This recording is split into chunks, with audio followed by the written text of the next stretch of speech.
Chers auditeurs, bonjour et merci de votre fidélité aux émissions d'Orbis. Pour nous autres, latins et modernes, le ou les mondes orthodoxes apparaissent souvent comme aussi éloignés par l'espace que lointains et peu accessibles par leurs dogmes, leur art, leur culture et leur politique. Pourtant, il n'en demeure pas moins proche d'une autre, par un de ces tours mystérieux de l'histoire et semble encore nous renvoyer à nous-mêmes. Ces mondes restent en quelque sorte un miroir de l'Occident chrétien, un jumeau oublié duquel nous nous serions progressivement coupés, mais qui doit continuer de dire quelque chose de nous. Pour en parler et pour découvrir ce monde fascinant, je reçois aujourd'hui Nicolas Vaudet pour 2 émissions. La première consacrée à l'histoire et à la définition, ou une tentative de définition de l'orthodoxie, et la deuxième que nous consacrerons à l'orthodoxie dans le monde moderne. Nicolas Vaudet est professeur agrégé d'anglais et doctorant. Sa thèse porte sur le vocabulaire chrétien dans l'anglais médiéval. Nicolas Vaudet connaît assez finement les mondes orthodoxes de par ses origines géorgiennes. Bonjour Nicolas Vaudet. Bonjour Paul. Merci d'avoir accepté mon invitation.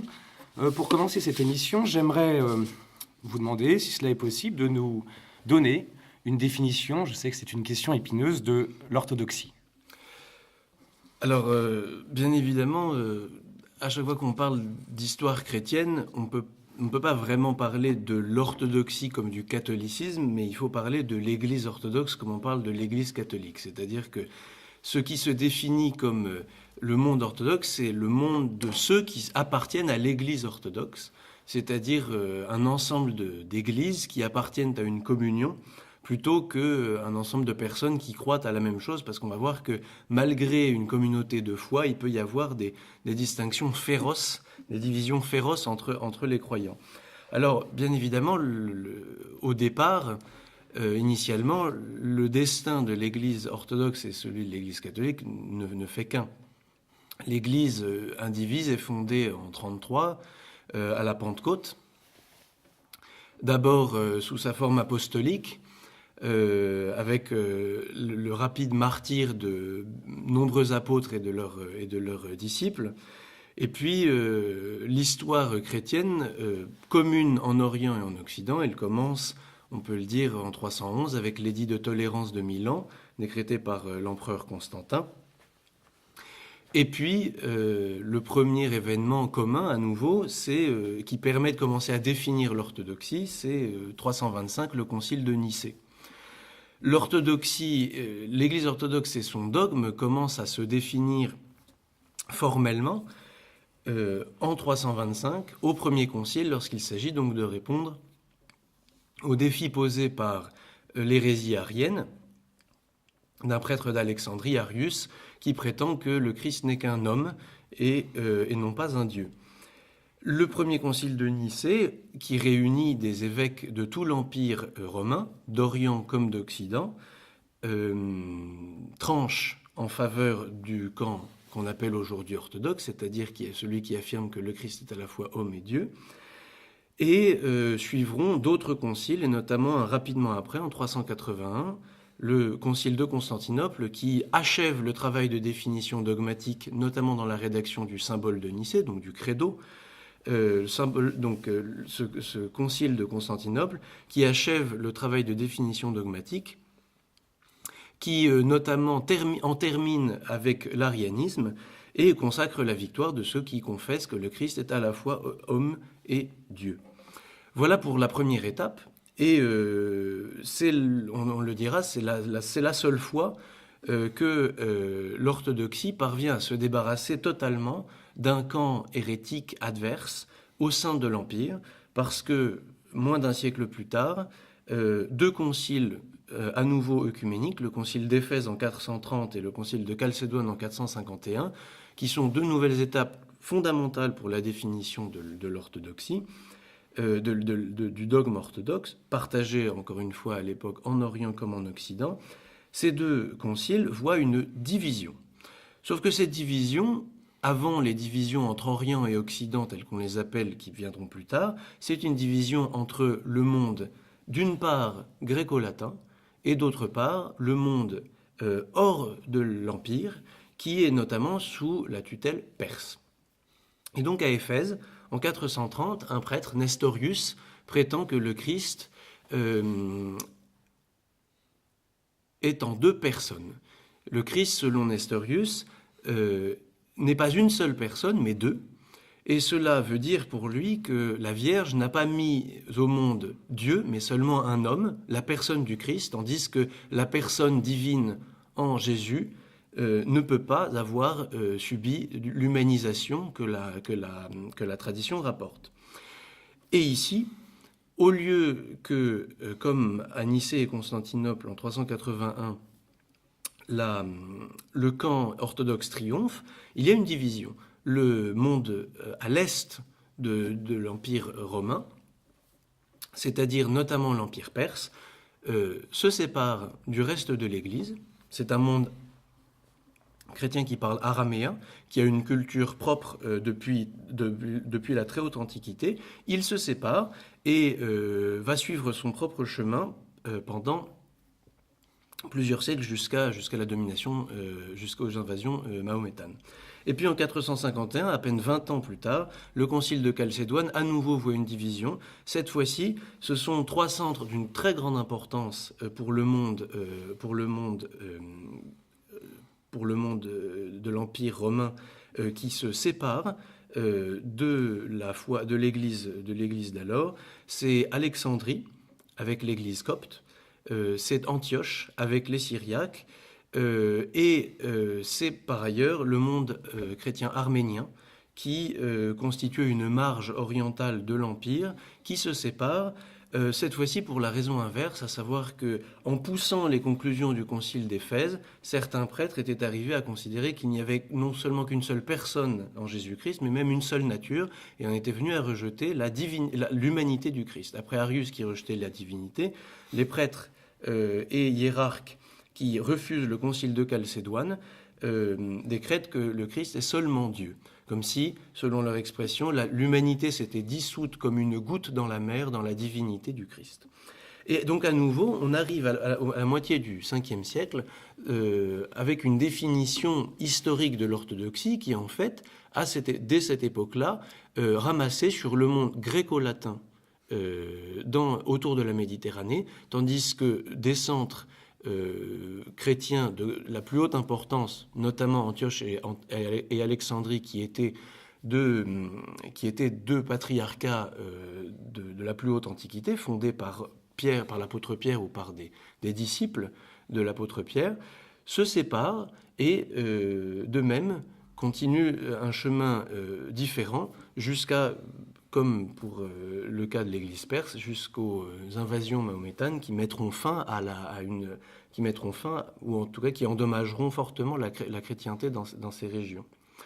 Voilà les premières étapes.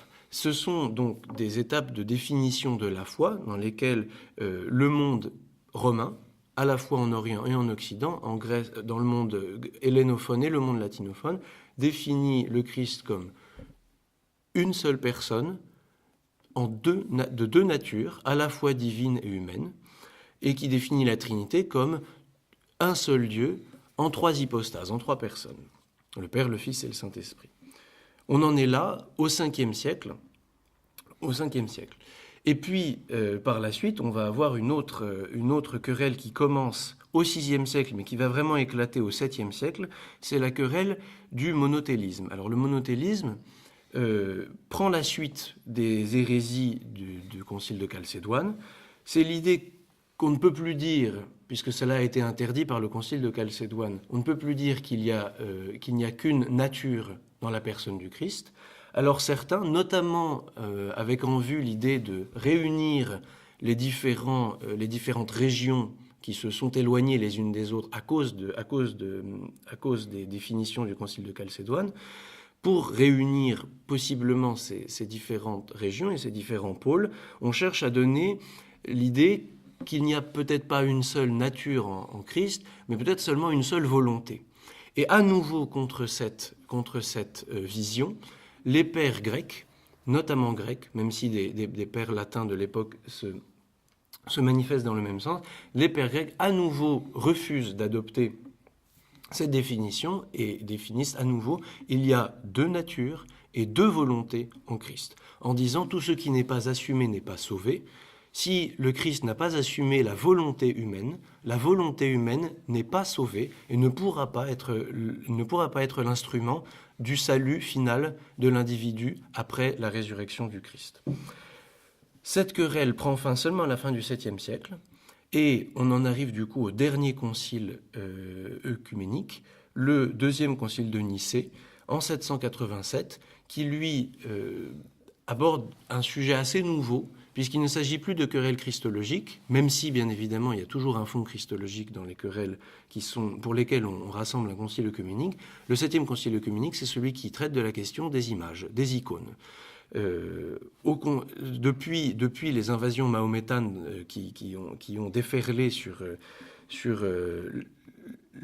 l'est de l'Empire romain, certains chrétiens considèrent que l'image, n'étant pas recommandée dans la Bible, est une manière de blasphème et est une déviation humaine de la piété ordonnée par Dieu. L'Église byzantine, avec l'assentiment de l'Église latine qui connaît des troubles qui l'empêchent d'être représentée pleinement à ce concile, l'Église byzantine définit que le Christ, étant devenu homme, a adopté une forme visible et que par cette forme visible, il est désormais visible en tant que Dieu à tous les hommes et qu'il est donc possible et même souhaitable de représenter le Christ et tous les saints qui ont toujours eu de tout temps une forme visible, une forme corporelle, de les représenter en peinture pour les présenter à la vénération des fidèles.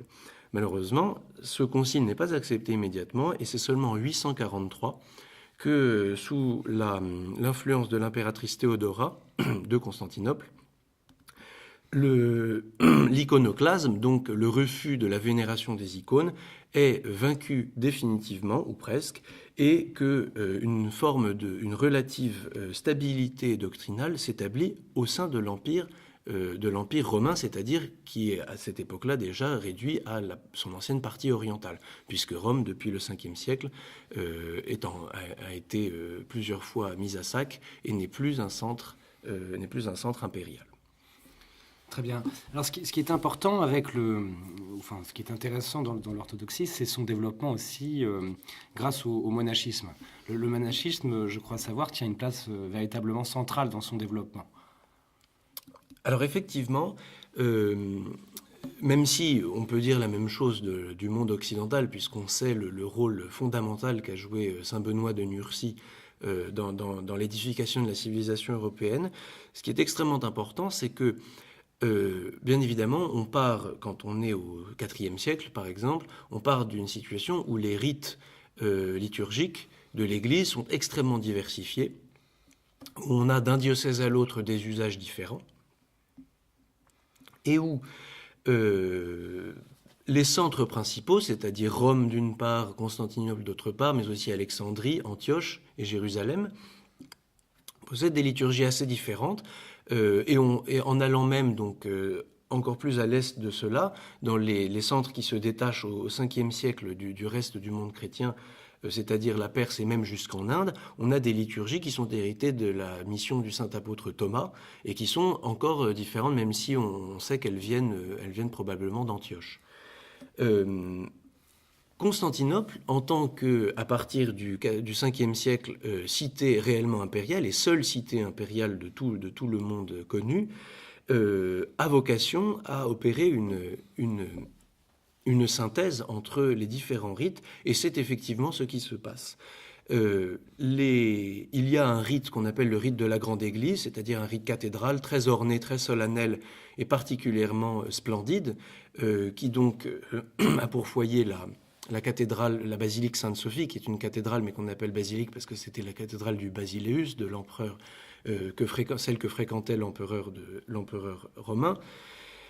D'une part, donc, c'est ce rite qu'on appelle cathédrale à Constantinople, et un rite beaucoup plus monastique, beaucoup plus marqué par l'idée de pénitence, qui se développe notamment en Égypte, dans le désert de Sété, qui est le premier endroit où se développe l'activité anachorète avant d'évoluer vers le cénobitisme, et ensuite la Palestine qui prend le relais après l'Égypte, qui prend le relais donc du développement de la vie monastique. Cette vie monastique, qui au départ part de la vie consacrée des vierges, dont on a des échos dans les Actes des Apôtres et dans les épîtres de l'apôtre Paul, ce monachisme se développe à une vitesse fulgurante.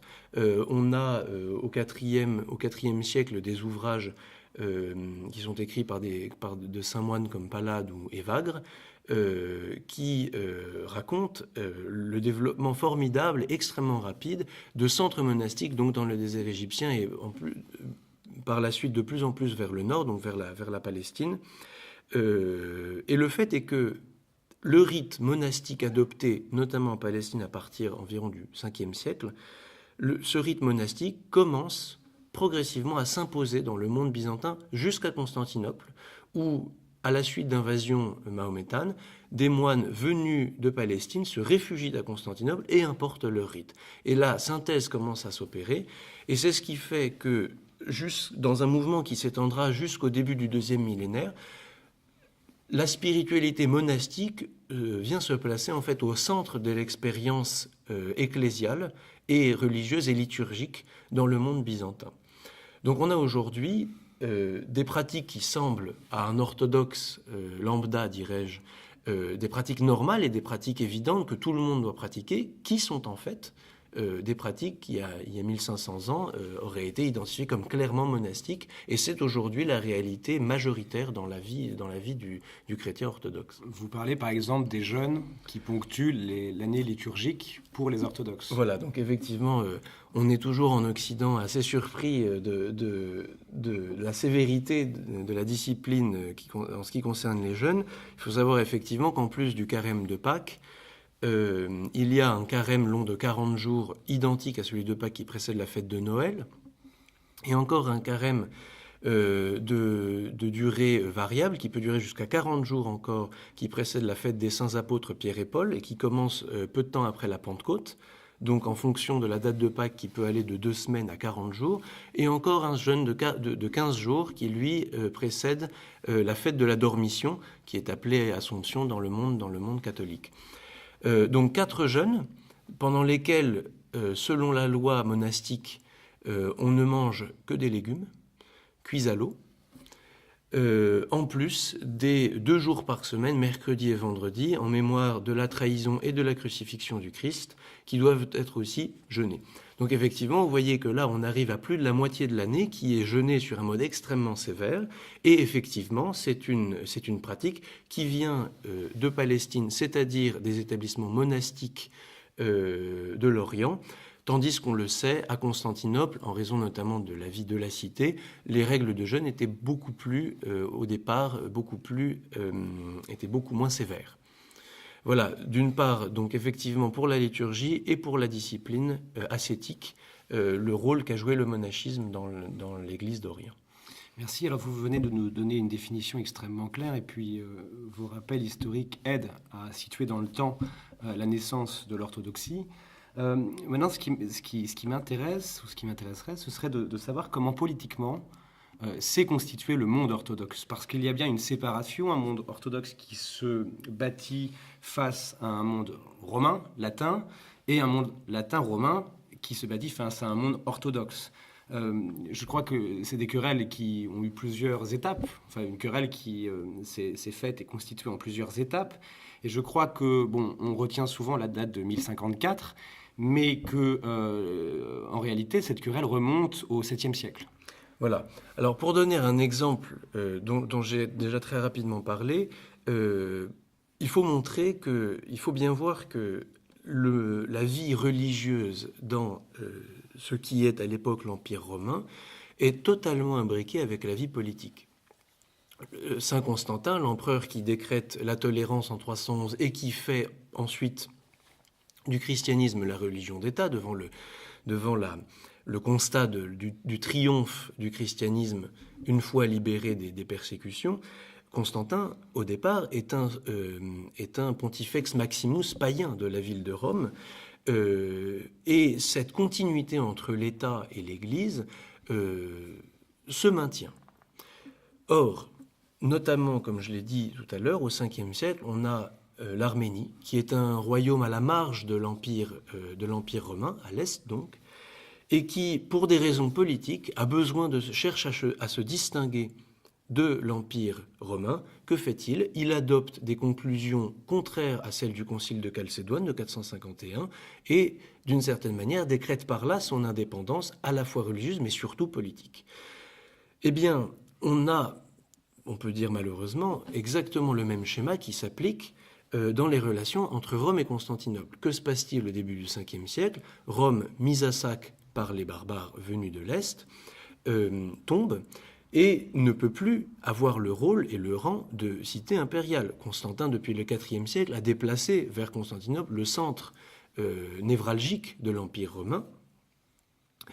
Et à partir donc du Ve siècle, Rome, qui se rebâtit lentement, cherche à rappeler au monde chrétien qu'elle est toujours la première ville dans l'ordre de la pentarchie, qui comprenait au départ les 5 patriarcats de Rome, Constantinople, Alexandrie, Antioche et Jérusalem, les 3 premiers étant Rome, Alexandrie et Antioche.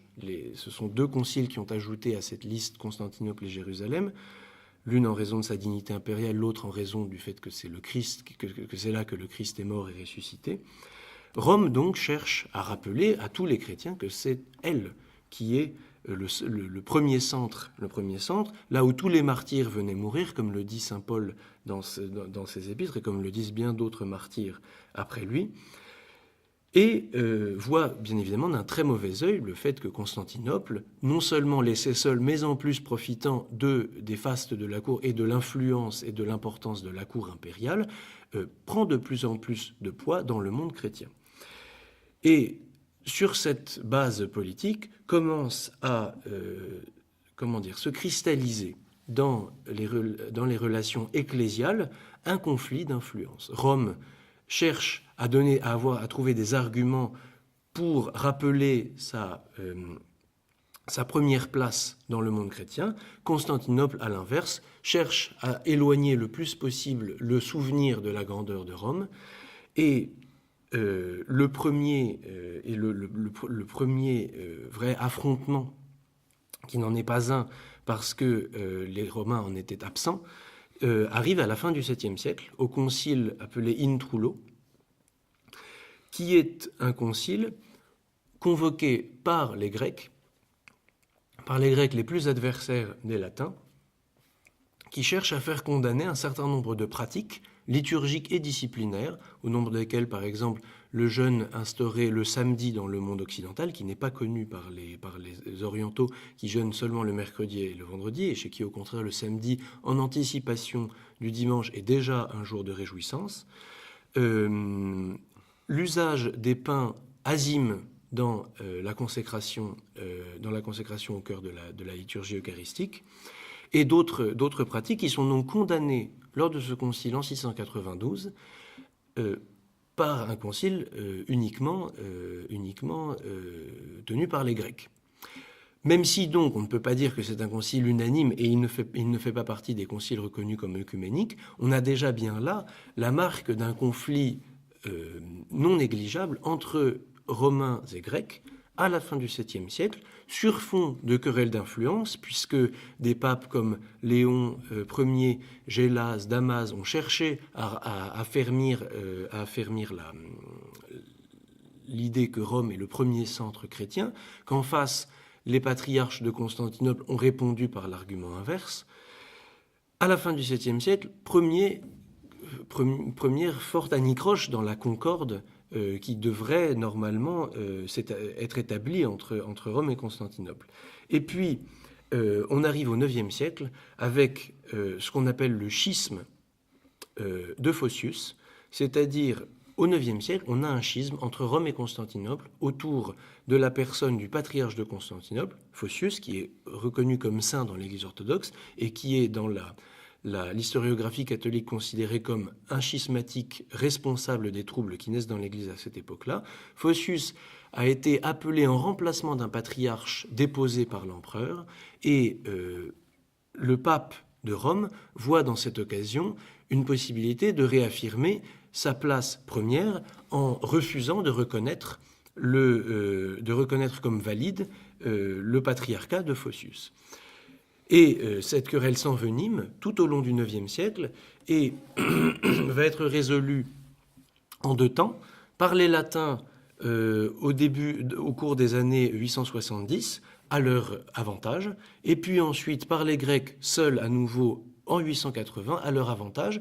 Et aujourd'hui, le concile tenu au cours des années 870 par les latins est considéré comme le 8e concile œcuménique de l'Église catholique. Le concile tenu par les Grecs en 880 est considéré possiblement comme le 8e concile œcuménique de l'Église orthodoxe. Donc là, on a vraiment un schisme qui sera résolu par la force des choses quelques années après, notamment en raison de la mort des protagonistes du conflit, mais qui marque vraiment une querelle qui ne sera pas vraiment guérie dans les années qui suivront entre Rome et Constantinople.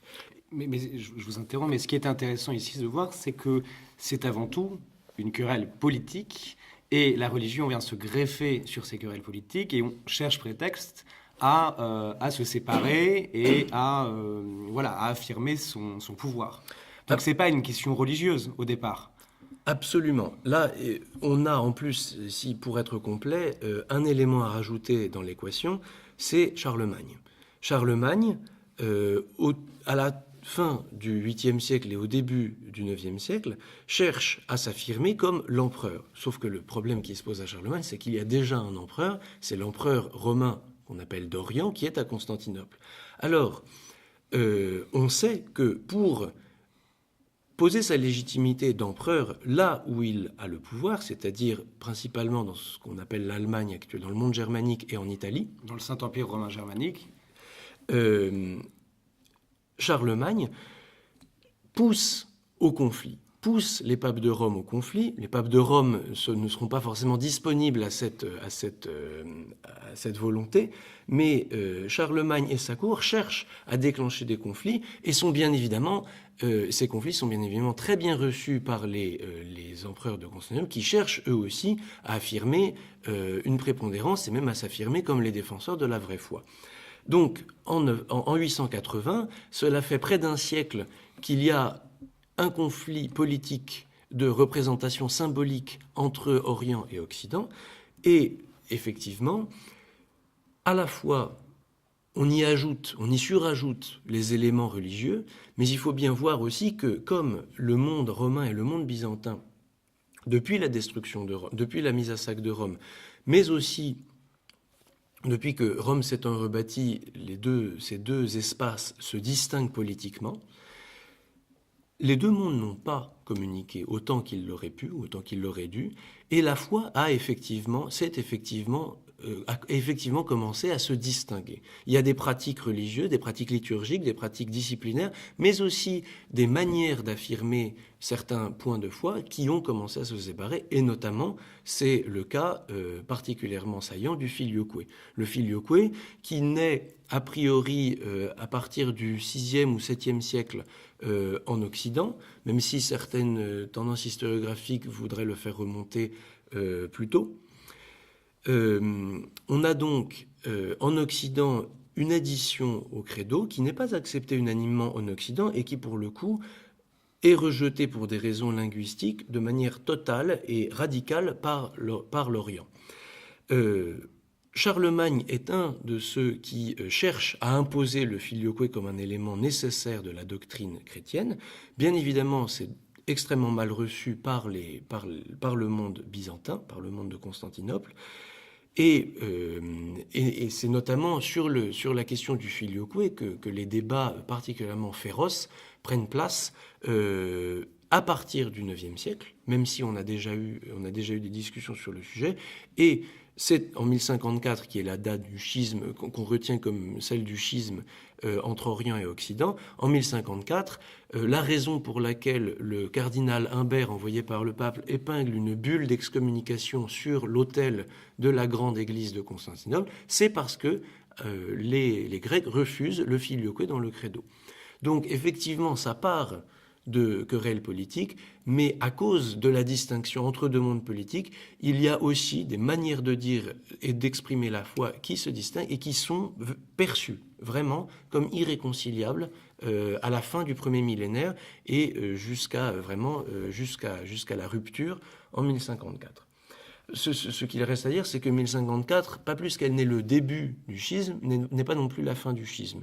C'est-à-dire que, malgré cela, le pape qui avait envoyé les légats à Constantinople en 1054 est mort au moment où la bulle est épinglée sur l'autel de la basilique Sainte-Sophie. Et même si le patriarche de Constantinople a répondu avec beaucoup de violence aux cardinaux, le monde romain et le monde byzantin ne se perçoivent pas alors comme totalement séparés. Et on trouve jusqu'au XIVe siècle des églises grecques qui représentent des personnages comme saint François d'Assise dans les fresques à l'intérieur de leurs églises. Ce qui montre bien que le monde grec et le monde latin ne se perçoivent pas réellement comme totalement étrangers et comme totalement irréconciliables religieusement, même si il faut bien affirmer qu'une partie à la fois du peuple et des élites considère Rome, du point de vue de Constantinople, comme hérétique et comme en dehors de l'Église. Les étapes qui suivront sont aussi politiques. En 1204, le sac de Constantinople par les croisés, à l'instigation du doge de Venise, Enrico Dandolo, est une date notamment qui sera déterminante dans la séparation entre Orient et Occident, que les Grecs ne pardonneront jamais vraiment aux Latins, même si moins de 70 ans plus tard, l'Empire et le patriarcat grec sont rétablis à Constantinople. Et puis, la dernière étape, comme on peut l'appeler, c'est au XVe siècle, conscient de la distinction et de la division qui existe entre Rome et Constantinople, les papes cherchent à rétablir l'unité, et pour ce faire vont convoquer un concile en 1431 d'abord à Bâle, qui sera ensuite déplacé dans la ville de Ferrare, ancienne possession de l'exarcat byzantin en Italie, et ensuite à Florence, donc c'est le concile de Florence, au cours duquel la majorité des hiérarques orthodoxes présents décrète l'union de l'Église orthodoxe à Rome. Le camp opposé à l'union minoritaire, notamment dans le monde grec, autour de la personne de saint Marc d'Éphèse, qui est donc un saint de l'Église orthodoxe, pas de l'Église catholique, comme on peut se l'imaginer. Le camp opposé à l'union se réunit à Constantinople après la proclamation, cherche à faire annuler et à faire rejeter cette union par le peuple. Le peuple est initialement très opposé à l'union. Il finit par y consentir en 1452. Mais en 1453, la ville de Constantinople est prise, et le sultan, qui voit d'un très mauvais œil la réunion religieuse et politique entre Orient et Occident, impose un patriarche opposé à l'union entre le monde romain et le monde grec, et c'est là la fin définitive de toute tentative de réunion entre Constantinople et Rome, encore une fois pour une raison politique, mais aussi parce qu'il y avait jusque-là, et à partir de ce moment-là, le camp majoritaire hégémonique à Constantinople, c'est le camp qui refuse l'union avec les Romains, qui considère que ce que les Romains ont fait en ajoutant le filioque est une hérésie. Et on se retrouve effectivement en 1453 dans une situation où il n'y a plus moyen, politiquement, de parler d'union entre Rome et Constantinople. Voilà. Donc c'est une union ratée, mais une nouvelle fois pour des raisons politiques. C'est-à-dire que dans ce que vous dites, on a du mal à dégager ce qui est de l'ordre du spirituel, ce filioque qui n'est pas accepté et puis qui l'est par la majorité, en même temps sans l'être par la minorité qui est une minorité connue. Et la tentative aussi de Rome de se rapprocher, on a du mal à distinguer donc ce qui est politique de spirituel. Et ça nous amène à la question suivante, comment s'est constituée politiquement après les séparations et après la chute de Rome, les territoires orthodoxes? Alors, au départ, l'Église orthodoxe, si on la prend dans son acception territoriale, après le concile de Chalcédoine, c'est-à-dire après que les centres d'Alexandrie et d'Antioche, en tout cas la majorité des chrétiens d'Alexandrie et d'Antioche, se sont séparés du monde chrétien de l'Empire. Il y a une ère civilisationnelle principale dans ce qu'on appelle l'Église grecque de l'époque, c'est le monde grec. C'est le monde grec centré sur Constantinople, mais qui s'étend à l'époque sur ce qu'on appelle la Turquie, puisque un grand saint comme Saint Jean Chrysostome est un saint du Cappadoce. Aujourd'hui, le Cappadoce est une région turque, mais à l'époque, c'est une partie centrale de l'Empire romain d'Orient, et elle est peuplée par des Grecs. Et la présence grecque durera jusqu'au début du XXe siècle, ce qu'on appelle les Grecs micrasiatiques, jusqu'à ce qu'ils soient chassés dans le cadre des accords de Lausanne par les Turcs. Donc bien évidemment, la réalité la plus importante dans ce monde byzantin, c'est le monde grec. Il y a aussi une église dont le territoire n'a jamais vraiment fait partie de l'Empire romain, c'est l'église de Géorgie. La Géorgie a toujours été plus ou moins indépendante par rapport à l'Empire byzantin. Elle a été évangélisée à partir d'Antioche et non pas de Constantinople. Et le royaume de Géorgie, au tournant des 2 millénaires, devient la puissance principale du Moyen-Orient. Elle s'étend du nord du Caucase, où la Géorgie actuelle est encore nichée, jusqu'au Moyen-Orient dans son acception resserrée, c'est-à-dire que la plupart des grands monastères de Palestine et même du désert du Sinaï sont des monastères peuplés par des Géorgiens. Donc ça, c'est une réalité, même si le monde géorgien, religieusement, est plutôt à la remorque d'abord d'Antioche puis de Constantinople, c'est-à-dire que l'apport original du monde géorgien est assez faible. Ce qui, en revanche, est très important, c'est qu'à partir du IXe siècle, il y a tout un nouveau monde chrétien qui apparaît, et c'est le monde slave. Le monde slave, puisque donc les Slaves, bien évidemment, le monde slave n'est pas monolithique. Il y a des Slaves du Sud, il y a les Slaves de l'Est et les Slaves de l'Ouest. Les Slaves de l'Ouest seront évangélisés par Rome, ce sont les Polonais et les Tchèques.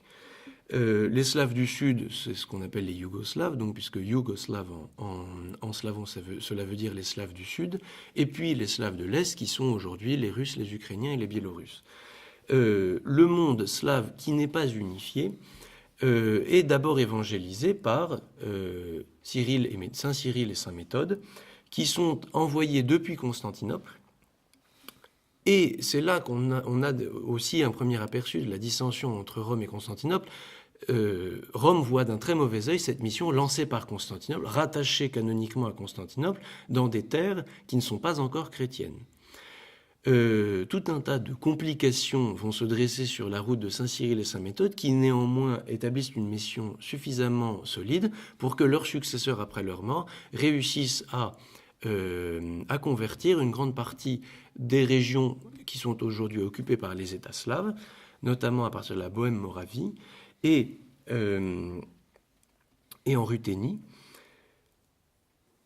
Ce qui fait que à l'aube du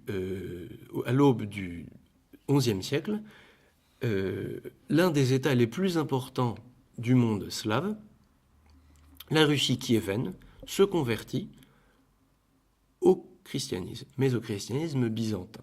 Après, comme le rapporte la tradition, une sorte de concours entre les missionnaires latins et les missionnaires byzantins, Vladimir de Kiev décide d'opter pour la version byzantine du christianisme, renvoie les émissaires latins et adopte non seulement le rite, mais aussi la pratique et la discipline venue de Byzance. Et c'est ainsi que le monde slave, dans sa majorité, se rattache à Constantinople, puisque la mission vient de Constantinople, et que, résistant plus tard aux invasions mongoles, la Russie moscovite, c'est-à-dire centrée sur Moscou, qui était au départ une petite ville et qui prend une importance énorme parce que c'est l'un des rares points du monde slave qui résiste aux invasions mongoles, la Russie moscovite va progressivement prendre de plus en plus d'importance jusqu'à devenir, au XVe siècle,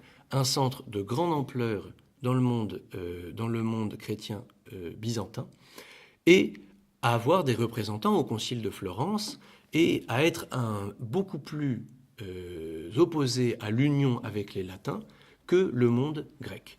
Les légats russes au Concile de Florence ont accepté l'union, mais ils ont été chassés lorsqu'ils ont cherché à retourner à Moscou une fois l'union prononcée. Très bien. Et est-ce que ça pose la question de l'unité? Y a-t-il une unité au sein du monde slave dont vous parlez et dont vous avez expliqué la naissance? Est-ce qu'il y a une unité politique et est-ce que cette unité politique est la même que l'unité religieuse?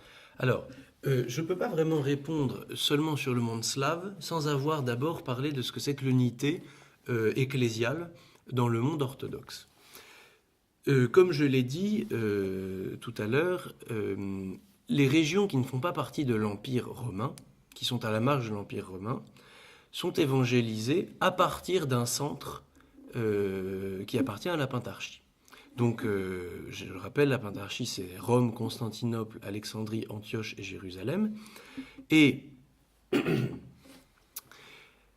les missions, dans la manière dont l'Église se conçoit originellement, les missions doivent être ordonnées par l'un de ces 5 centres qui sont un peu les poumons de l'Église antique, de l'Église des apôtres. Et on a donc par exemple une mission venue d'Antioche qui va en Géorgie lorsque le pays décide de se convertir au IVe siècle. De la même manière, Antioche va envoyer des missions encore à l'est, puisque, donc, comme je le disais tout à l'heure, les rites qu'on connaît à l'est de l'ancien empire byzantin sont des rites hérités d'Antioche. L'araméen, langue du Moyen-Orient, se répand comme langue liturgique dans l'Empire perse. Et initialement, les églises ainsi fondées dans des territoires qui n'appartiennent pas à l'empereur sont considérées comme des dépendances missionnaires du centre d'où vient initialement la mission, avant d'acquérir progressivement une autonomie ecclésiale qui est reconnue comme naturelle, comme un but naturel, un but évident pour toute fondation ecclésiale. Le problème, c'est que lorsque Antioche menait la plupart des missions, Antioche donnait le nom de catholicos au primat des églises qu'elle établissait. Il y a un catholicos en Arménie et il y avait un catholicos en Géorgie, notamment. Il y avait un catholicosa aussi en Perse. Aujourd'hui, le mot catholicos a plus ou moins disparu du monde orthodoxe, et tous les primats d'église sont considérés comme des patriarches. Ça pose un problème parce que ce mot de patriarche qui a été introduit par Constantinople et généralisé par Constantinople donne en tout cas l'image, mais aussi la réalité d'une église totalement indépendante, totalement autocéphale, qui, a priori, n'en répond que pour des choses extrêmement rares, que pour des cas extrêmement rares, aux autres églises, et notamment aux églises mères, c'est-à-dire les églises qui faisaient initialement partie de la Pentarchie.